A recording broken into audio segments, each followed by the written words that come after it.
Yaxşı şu məsləhət, köp bolsa fərman olmasa.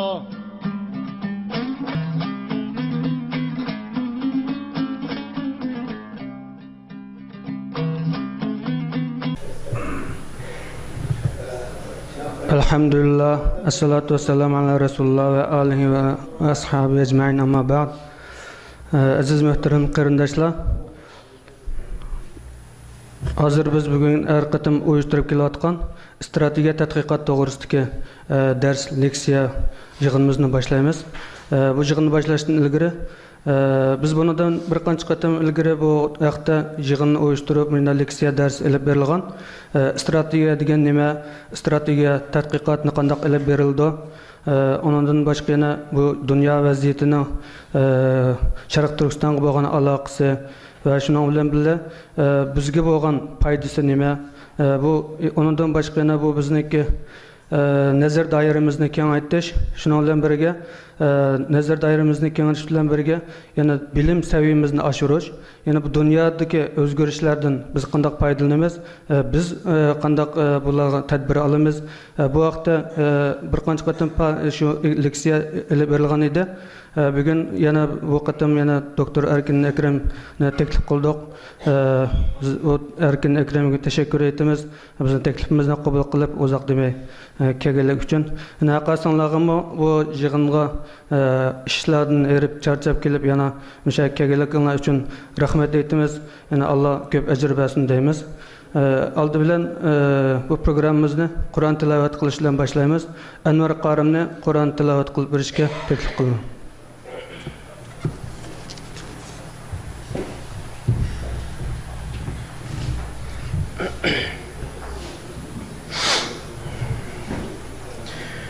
أعوذ بالله من الشيطان الرجيم بسم الله الرحمن الرحيم كلا إذا دكت الأرض دكا دكا وجاء ربك والملك صفا صفا وجيء يومئذ بجهنم يومئذ يتذكر الإنسان وأنى له الذكرى يقول يا ليتني قدمت لحياتي فيومئذ لا يعذب عذابه أحد ولا يوثق وثاقه أحد يا أيتها النفس المطمئنة ارجعي إلى ربك راضية مرضية فادخلي في عبادي وادخلي جنتي صدق الله العظيم. Anvar Qorimdan Allah razı olsun. Bugünkü leksiya programmamızın temisi strategiya tadqiqotda xato tushunib olish, ya'ni yanlış algılama degan o'xshash xato tushunib olish. Yana bu vaqtda bizga doktor Erkin Ekrem efendi leksiya berdi. Qani sahnaga taklif qilaman.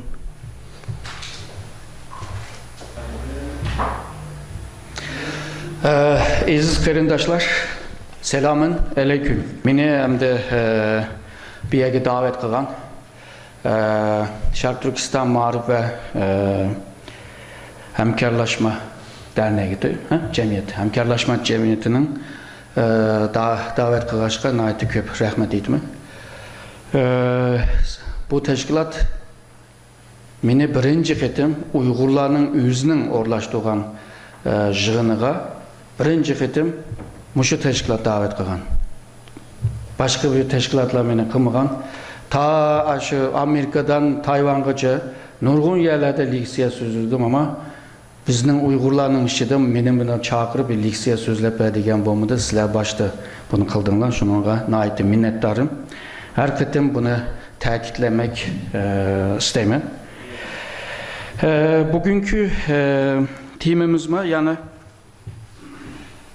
stratejiye bile münasebetlik bir tema. Ama bu tema strateji tədqiqatda da yeni. Çünkü bu iki xil kesipten bir yerga kelgan. Birisi psikologiya, birisi bo'lsa xalqaro munosabat. Çünkü hozirgi bo'libmi 20 asrning 5idan itibaren nurg'un kesipler bek ayrılıp ketdi. Burunqidek misalga 15. asrdan keyin 16. asrlarda mayli O'rta Osiyoda olsun, mayli Xitoyda olsun, mayli Yevropada olsun, bu yerda kesipler bir xildi. Yani birisi felsefe bilse, o'xshashlar edebiyat, şiircilik, bularni biladi-da, hatto ba'zilari doktorluqni mı biladi? Mesela İbn Sina degan vaqtida nurg'un bilimlarni bildi ama kim bek ayrılıp ketib, şunun bilan kesiplar arasında münasebetler belki jiroqlashib ketib, şunun bilan tushunishsizlik bir ahvol paydo bo'ldi. Hozir hamda 21. yüzyılda interdisiplin deb ism bergan kesiplarni mundaq bir birlikte ekilib dünyani yeniden bir qarab chiqish, yani tahlil qilish degan bir ekim paydo bo'ldi hozir. Men bo'lsam boshda doktorlik, keyin tarix, keyin anondan keyin xalqaro o'qigandan keyin hamda 3 kesibda bunda harakat qilgandan keyin men müştat narsalarni, darslarni berishning haqqini qozongan bo'ldim-da endi. Bu yerda men deb o'tgandek bu xalqaro munosabatlarda strateji plan qilgan chaqlarda ba'zan bir xato tushunilishlar bo'ladi. Bununki bir misalını berib, ondan keyin biraz nezriye kiray. Bugün biraz nezriye köperek olgandan keyin sizlarning belki zeriktirib qo'yman ama shunda olsunmi, shu misalni köperek berib, buni bir devam qilaylik deb o'ylayman.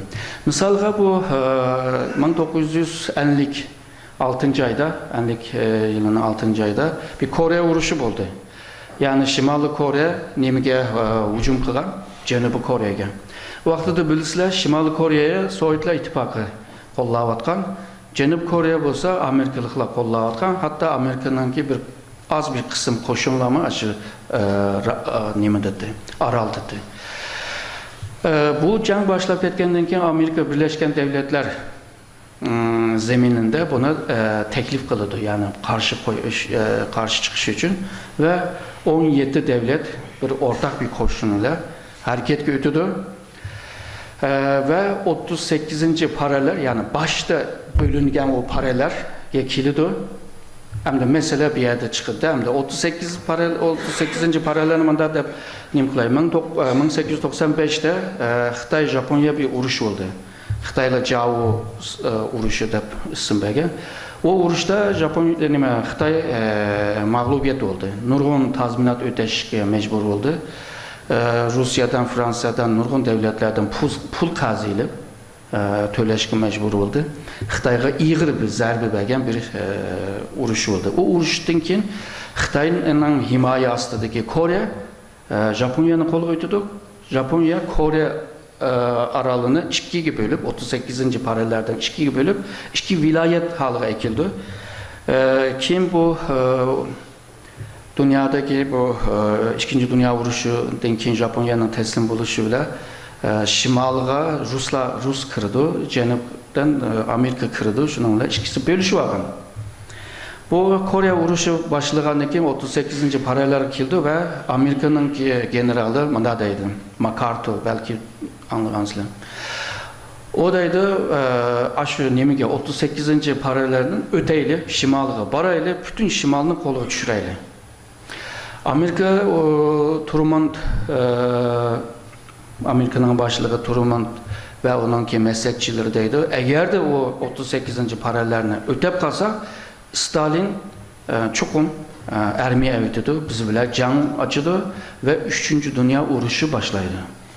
Şununla biz bunu aldırap kımaylı dep nim kıldı. Ama MacArthur şu Asiya Pasifik'te jiq jang qatnaşqan general bo'lg'achqa o'zini ko'rsataman deb, men bunimi qo'lga tushirman, bu g'alabiyatni men olaman deb niyat etdi. Ammo Amerika eng yaxshisi shu Birlashgan Davlatlarda bir muzokara qilaylik, buni hal qilaylik. Fakat Sovetlar ittifoqi qatnashmadi. Xitoy zaten o vaqtda yo'qdi, Tayvan temsil qilyotdi. Tayvan qatıldı. U yerda bir miki bir qarar chiqqandan keyin Amerika o'ylab, agarda Stalin kirsa, Xitoy nima ish qildi deganda MacArthur deydi, Xitoy kiramaydi. Chunki Xitoy 49-yili hokimiyatni yeng oldi dedi. Buning 1 yil bo'lmadi. Qaysi kuchi bilan bu jangga kiralaydi-ki deb deydi. Ama Stalin'nin kirişimi biraz tersteydi. Çünkü o tırı Şarkı Avrupa'nı bir sisteme düşürmek lazım. O Şarkı Avrupa'nı yüzüge bağlaş lazım. Ondan keyin jangdan keyin onun kim iqtisadi meselesi var. Onu tüzütiş lazım. Degenden keyin Amerikalıklar turmanma oynab qoladi ama angacha MacArthur jangni boshlabla shimolga kirdi. Shimolga kirgandan keyin Xitoy ondan keyin kirishga boshlaydi. Tayyorligini qiladi va Stalin bilan muzokara qiladi. Stalinning kirgisi yo'q. Ammo Xitoyning kirishini tashviq qilgan gap. Sen kirsang bo'ladi deb. Angacha Xitoy tayyorligini qilyotdi, ammo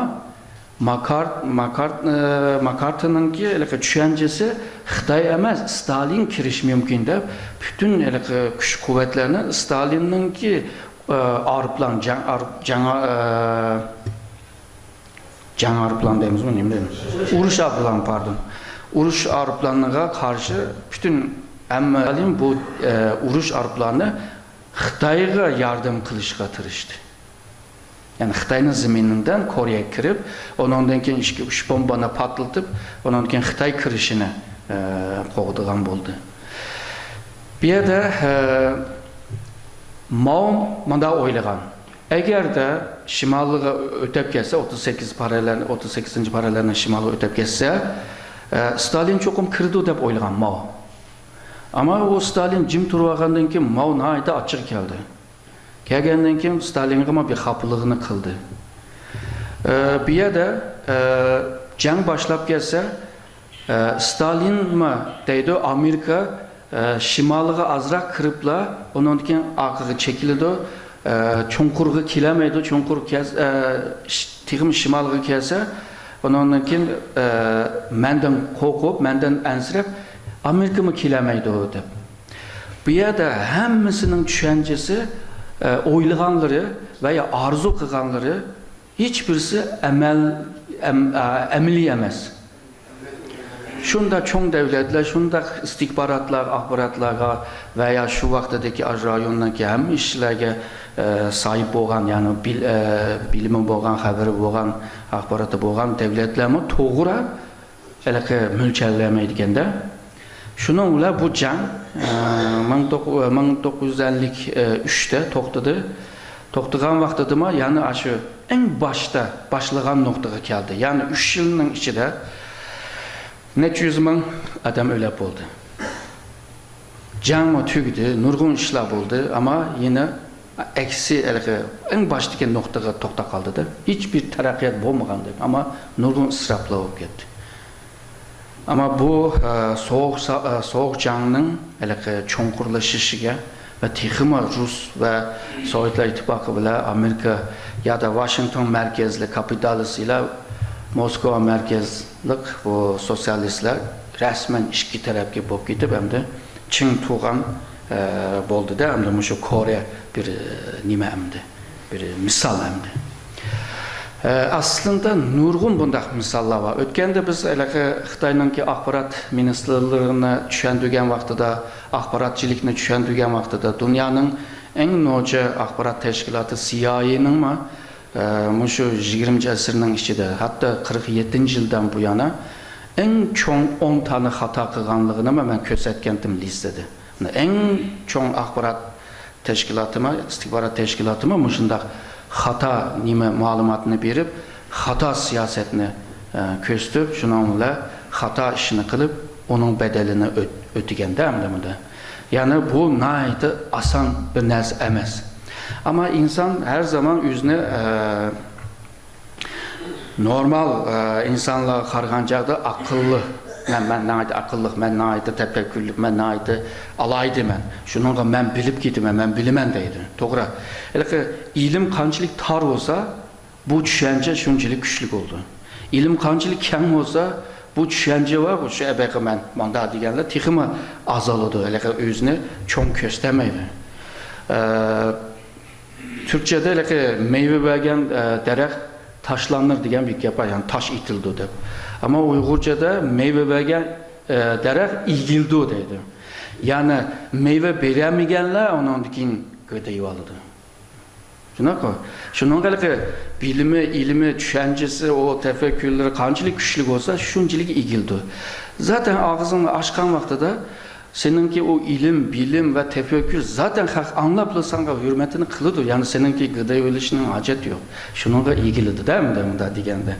Şununla bu düşünülüş bir nesini tahlil kılmak, analiz kılmak ve tefekkür kılışta insanlarınki özününki bu kişi de boğan bir psikoloji ve şundakla psikolojinin icra kılışında hatalıkla peyda buluşunu düşünüp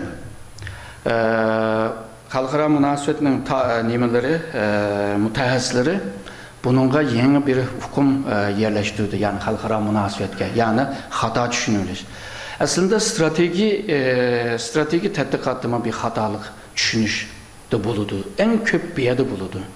Misalga biz bir nesige karar vergen vaxtıda oturup müzakere kılınız. Otağa 5-10 kişinin okugan kesibi, kaysı öyde, kaysı ailede, kanda bir ailede doğuldu, onun məhəlisi, qiyada, soğuk yedi mi, ısıq yedi mi yaşayan yer, mesela Afrika mı, Avrupa mı? Onundan kim kaysı üniversite okudu, üniversite okugan bolsa kaysı malımda okudu, doktora master okudum, okumadı mı? Onunki arka plan naiti muyum da, arka görünüşü muyum? Çünkü onunki düşüncesi, fikirleri hemmisi əbəqi mən digən amillərlə oturuq çıxıdı. 5 adam otağa vaxtıda bir meseleye karşı 5 xil göz qaraş oturuq çıxış mümkün. O göz qaraş onunki əbəy dəb ötkəndək, o arka plandaki, arka görünüşdeki o amillər ona təsir yetkizidi. Misalға, Türkiye'de Başminister Erdoğan Kasımpaşa'da çoğun olgan. Şununla Kasımpaşa'da çoğun olganlar başminister bolamaydı deydiğen adamlar var. Çünkü o kembəğəl məhəllədə qanda başminister çıxıdı. Ama İstanbul'un en isil yerinde ya da Ankara'nın ki Gazi Osman Paşa degen en isil yerde yetişken adamlar var ama hemmisi başminister bolamaydı. Yani yaxşı yerdə yaşayan olsa o noç oldu, eski yerdə yaşayan olsa o naçar oldu degen gap mi yok. Onunki yetişken ceryandaki o bilimi, ilimi, dünyanın kandak tonuş ve dünyaya boğan göz qaraşları ile münasebetlik. Nurgun tarihte çıkma okumayan adamlarının naydı çoğun işlerini qılğanlarını mı bilimiz. Şuna çıka, mında dep kelgen çağda düşünülüş naydı mürekkep bir nəsə. Bek asan emesligini bilimiz. Bu hazır meyadaki görünüyen bu psikoloji cetteki bir tonuşturuş. Hata bastım mı? Bu meselede yaxşı tədqiqatlarını ep bağan adamlar görünüyordu da eğer de kızıqanlar olsa bu makallarını okusu buludu da ben ep koydum.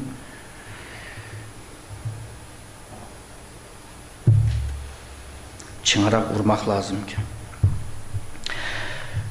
Bu aldırap yazıp ki bazı nimeler düşük, kelimeler düşüklük var sözde, cümlelerde. Əbəy mən də ötkəndək insanlar hele ki bir meseleye boğan göz qaraşlarda farklılıklar buludu ve onu düşünülüşdə farklılıklar buludu. Çünkü onunki yetiş ve terbiye iliş ceryanları ve yeri oxşumu başka. Hatta ideoloji mi muyum, misalға ideya mı muyum, kaysı ideyani ağam bolsa, kaysı ideologini ağam bolsa mı?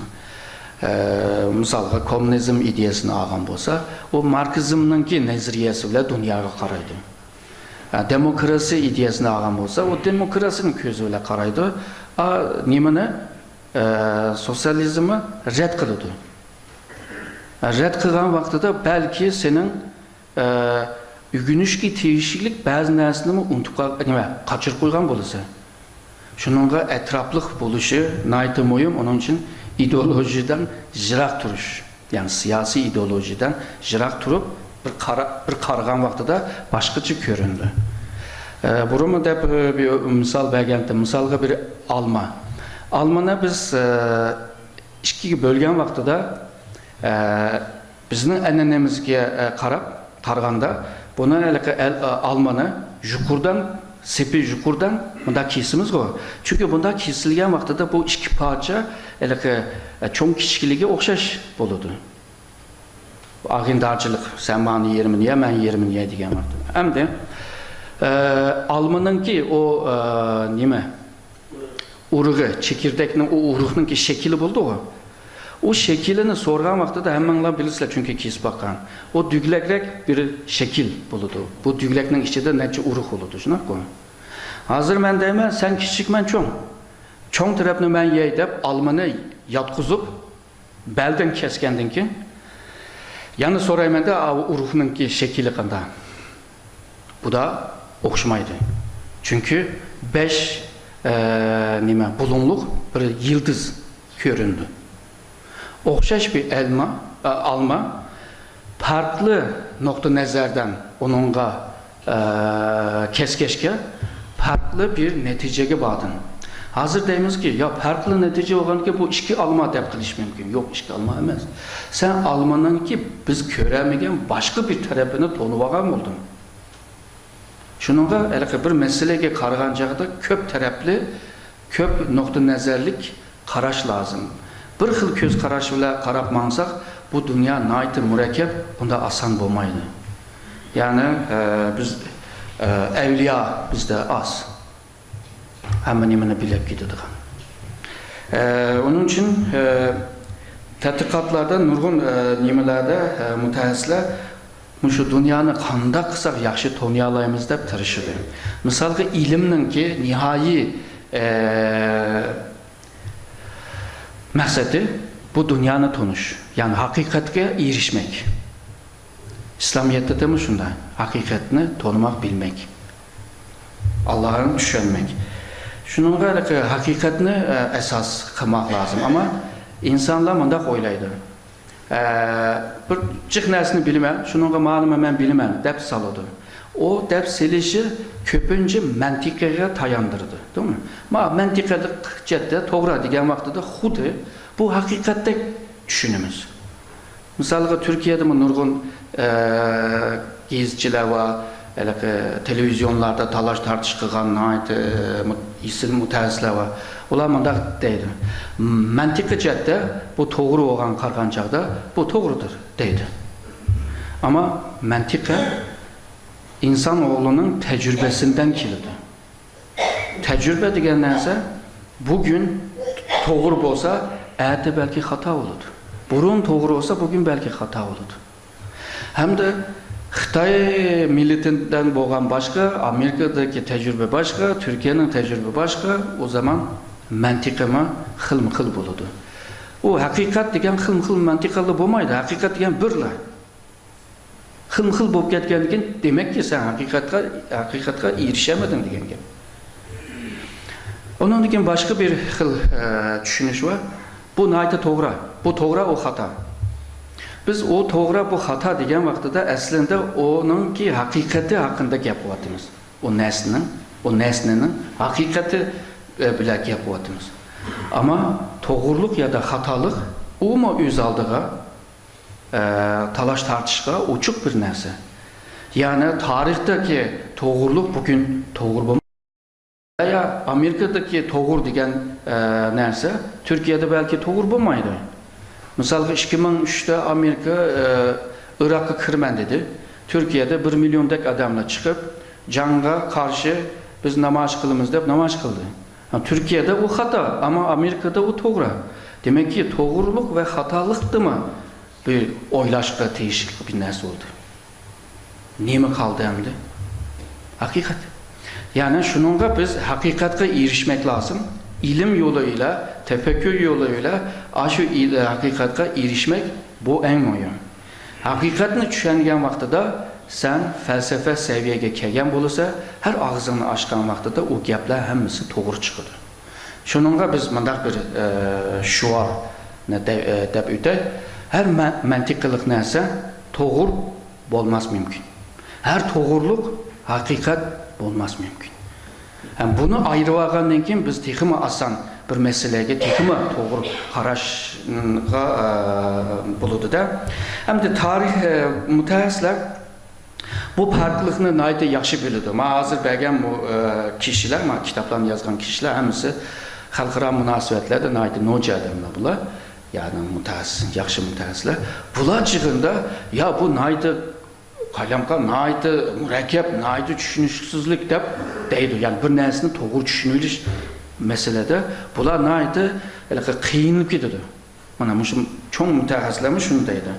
Ondan keyin insanlar tefekkür qilgan chog'da rasyonalizm, rasyonalni Uyg'urcha nima deymiz? Rastchilik desak biraz ona pek tushmaydi. Mantiqlik, rastlik bilan tushunmak, tefekkür qilmak. Real başka nimde? Hem de Uygurca'da belki onda bir mana barmiki. Rasyonellik yani aşırı emas. Nayda objektifim emas. Boğan bolsa aşı kelimeler bir kelime işletettikte ama rasyonel degan qarqan chaqda başka bir. Ha. Tushundingmi? Aşını amini yig'sanglar shu. Mutaxassislar deydi ki sen ming rasyonellik tushunsanmi, tefekkür qilsanmi, yine onunki chegarasi bor deydi. Yani uni hammasini o'rganmaysa deydi. Yani bilamaysa deydi. Shunda nimalar adamda mutaxassislar shuna deydi. Ondan keyin deydi agar de xato tushunib olsang, xato ish qilsa, xato ish qilsang bedelini ödeyse deydi. Yani ziyan tortsa deydi. Ziyan tortmak bizga yaxshi bo'lmaydi da. Misalga hozirgi yaşayotgan xalqaro munosabatninki kuramchi deymiz, nazariyachilar. Hozir yaşayotgan Kenneth Waltz. Bu adam yeni realizmninki bayroqdori hozir. Oma nimalar bunda oson tushunilish, nima bir narsani to'g'ri tushunilish unda emasligini. Yani normalde bir narsani yaxshi tushunishlik uchun 3 qatlamga qo'yib tushunish lozim deydi. Bu to'g'ri deydi. Bu adamning ijodi qilgan narsa emas. Burunla bir meselege qaragan chaqda 3 qatlamda qarmak zaten burunda da bor. Misalga burunma dedim Sharq Turkistonning tarixini tadqiq qilgan vaqtida 3 katlamda qilish. Birincisi Sharq Turkiston chegarasini esas ilib bir katlam. İkincisi Xitoy nima birlikte ilib bir katlam. Ondan keyin xalqaro seviyani ilib bir katlam. Bu 3 katlamda eğer de tadqiqotni ilib borsak, o zaman Sharq Turkistonninki o tarixinin rastlığı elbette degan biz gerçekler o'ttirib chiqdi, haqiqati o'ttirib chiqdi. Bu misal Sharq Turkiston chegarasining içine olgan o katlamda tadqiqotni olib borgan vaqtida bunun içinde tuyg'u, hissiyat, psixologiya bor. Çünkü memleketni yaxshi ko'rdi, xalqini yaxshi ko'rdi, shunga ishlatgan terimler, tushunchalar biraz hissiyatchilik bo'ladi. Hissiyatchilik narsa belki haqiqatdan biraz yiroqlashib qilishmi mümkün. İkinci katlam misalga Xitoyni olgancha. Çünkü Sharq Turkistonning tarixi cho'qim Xitoy bilan munosabatlik. Shunga Xitoyni ichiga olgan munda bir tadqiqotni ilib olganda Xitoyning ko'zi bilan Sharq Turkistonni tadqiq qilyapti-da. Hozirgi bizning en ko'p yozilgan aslında ikinci katlamdaki. Yani Xitoy hukumati Xinjiang, Jiangxi, Xinjiang, Tongshi yani nimba Veyvarzu, Celşim'in nurgun kitaplar yazıldı. Bizge Uygur tarihi ve Sharq Turkiston tarihini bizge sizberdi. bu ramkadan çıkmaysa, bu ramkaya qarab ögünsə. O ramkanın içində Xitayning ideyası var. Xitayninki o zeminga qandaq işgal qılğanlığını və o işgal deməklə tabii o tongyi da bir kelime işletiyor bilisizler. Bütünleştirme. Yani bu bütünleştirmeni hakkını kim sana verdi yani? Sen birisinin toprağını işgal kılvarsan, bunu bütünleştirme davası kaysı hakkıyla, kaysı güçlüler, güç kaynak kaysı? Mesela İslamiyet'ten evvel umumi Türk halkı başkuruş ve başka devletine işgal kılışının o güçünü Tengri'den alıyordu. Tengri'de bolmuşum bilge kalkanda bunda ifadeler var. Yani ben Tengri'den aldım bu güçünü. Sizlerini başkuruş için. Mesela Orhun yazığında bana düşündürdü.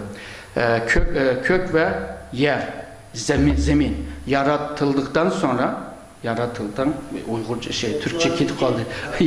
Yaratıldığından ki bu zemin bile asmanın arasında insan oğlunu yarattım, insanın balısını. Bu insanın balısına başkuruş için Türk milletini yarattım. Deydi. Yani demek ki bu bütün şu yeryüzündeki insanlarını Türkler başkurdu deydi. Şimdi hazırki hadis kitaplarının hiçbirinde yok. Ama 11. asırlarda Mahmud Kaşgari Tuyuptik'e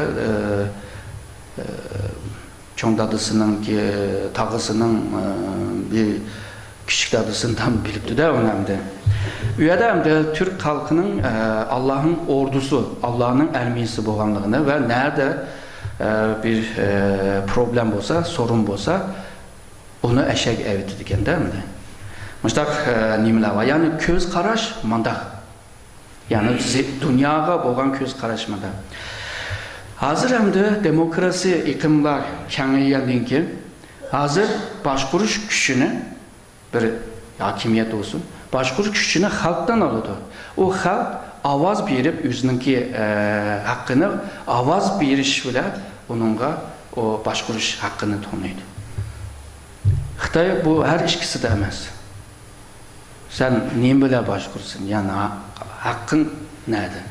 Ola deydi bu degen tarihi misyon deydi. Tarihi vazife. Hem de bunu qanday düşünümüz bilmeyimiz. Tarihi vazipemiş yani Şarkı Türkistan'ı bütünleştirmek. Hem de bu Xitay'nın ki bu zihniyetini ügünü varandan ki onunla cevap verişim asan boludu. Ama bilmesek aşı siz belgen elqəbə degen tarih var. Aşı ramkının içinde aşı tarihini okuysa şundan mı ki de kaldıqan gap. Halbuki onunda mı bir hatalık var şuna? Hem de xalqara seviyede katlamda tədqiqat qilishinin kimi Şarkı Türkistan'da her qetimki bir siyasi hareketlerde çoğun xalqara çoğun güçlerinin kolları var. Çoğun güçlerinin arasındaki siyasi küreştinkin şekil tapkan o temponluktan tüpeyli. Yıkılışıma ve kuruluşuma cumhuriyetlerine. Biz onu göremeyiz çünkü biz işçilik boğaçka. Ama o sırttan qarğan vaxtı da hakikaten var. Hem de bu üç katlamda eğer de Şərq Türkistan'ın tədqiqatını elib alsaq, hakikatga erişələyimiz də. Şununla o Kenneth Waltz mı üç katlamda bir nəsəgə, hər qanda bir tərəqqiyat, hər qanda bir vəqəyə tahlil edib, analiz qılıb, qısa buludu, degen nemini birdi. Ama şundaq turuqluq deydi. İnsanların ki yamanlıq niyeti, şer niyeti canlı yanı peyda kılıdı deydi. Yani sen min bundaq üç katlamda analiz edip basan mı yine insanın ki içindeki o tuygu yine bu işini bozalaydı deydi. Yine canlı başlatıdı deydi. Uruşunu başlatıdı deydi.